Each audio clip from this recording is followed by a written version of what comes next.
Halo semuanya, kembali lagi di channel Kata Hukum. Pada video kali ini, kita akan membahas mengenai alasan gugatan cerai tidak dikabulkan oleh majelis hakim di pengadilan agama. Gugatan cerai merupakan proses hukum yang kompleks dan penting dalam menyelesaikan permasalahan perkawinan. Tidak semua gugatan cerai dapat dikabulkan oleh pengadilan. Terdapat banyak juga gugatan yang ditolak karena tidak bisa membuktikan dalil gugatannya. Terdapat juga gugatan yang tidak dapat diterima karena surat gugatannya secara formil mengandung kekeliruan. Lalu, apa saja yang menyebabkan gugatan tersebut dapat diterima, ditolak, atau bahkan tidak dapat dikabulkan? Gugatan dikabulkan adalah putusan pengadilan yang menerima permohonan atau gugatan pihak berperkara. Dalam praktik pengadilan, putusan yang menyatakan gugatan dikabulkan terdapat dua bentuk. Pertama, gugatan dikabulkan seluruhnya, dan yang kedua, gugatan dikabulkan sebagian. Gugatan dikabulkan seluruhnya, artinya pihak penggugat berhasil membuktikan seluruh dalil-dalil gugatannya, yang kemudian dimintakan dalam petitum gugatan. Sedangkan, untuk gugatan dikabulkan sebagian, biasanya tergantung dari pertimbangan hakim. Misal, dalam gugatan perceraian sekaligus menuntut hak asuh anak, namun majelis hakim tidak dapat mengabulkan terkait gugatan hak asuh anaknya.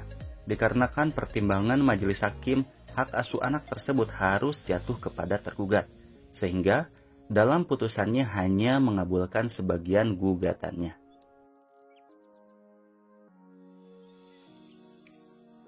Maksud dari gugatan ditolak adalah bila si penggugat dianggap tidak berhasil membuktikan dalil-dalil gugatannya.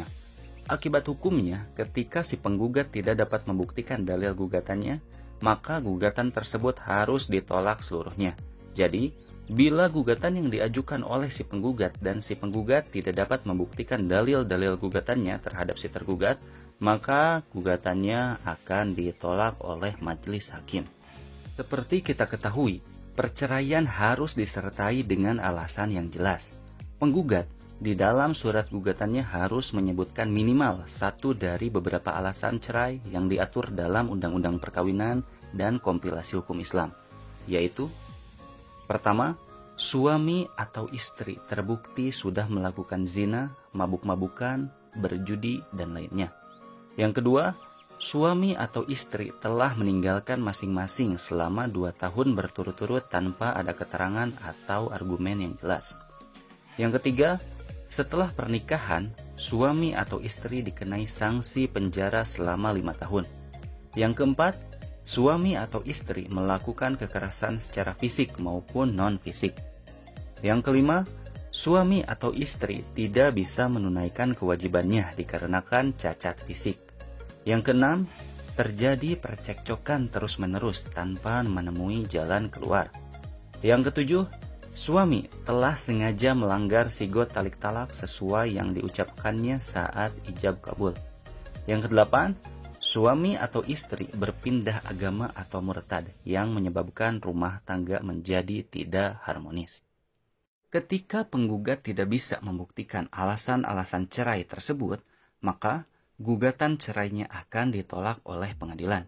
Oleh karena itu, hal yang patut digarisbawahi adalah pada saat mengajukan gugatan perceraian, penggugat harus mempersiapkan alat bukti yang akan diajukan, baik berupa bukti surat ataupun bukti saksi.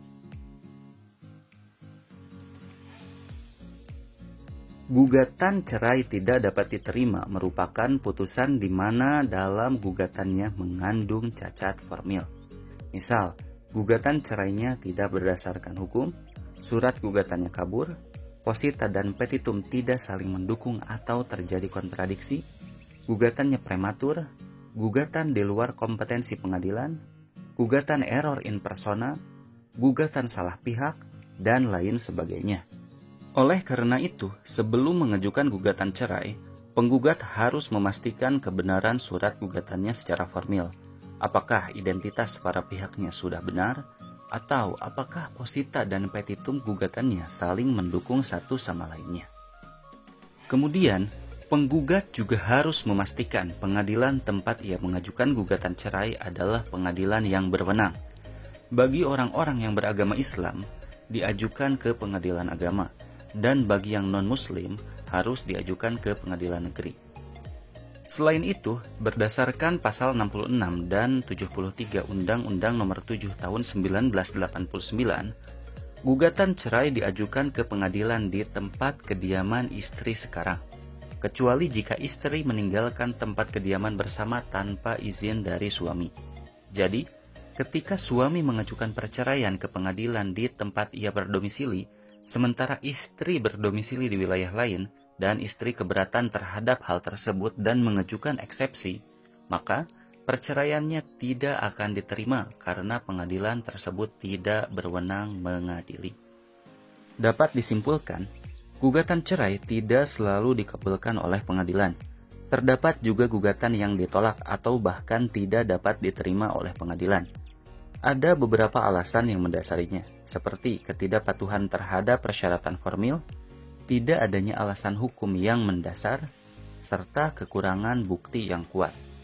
Dalam menjalankan tugasnya, hakim harus mengikuti kaidah-kaidah hukum acara peradilan yang berkaitan dengan persyaratan prosedural, serta standar bukti yang jelas. Dengan memahami alasan-alasan ini, pasangan yang hendak menghadapi konflik perkawinan dapat mengambil langkah-langkah yang bijaksana dalam mempersiapkan gugatan cerai dan berupaya mencapai solusi yang adil dan terbaik bagi semua pihak yang terlibat. Demikian video pembahasan kali ini. Jika ada yang tidak difahami atau terdapat hal-hal yang ingin didiskusikan, silahkan tuliskan di kolom komentar. Jangan lupa like, komen, subscribe, dan nyalakan lonceng notifikasi untuk mendapatkan info terbaru seputar dunia hukum. Terima kasih.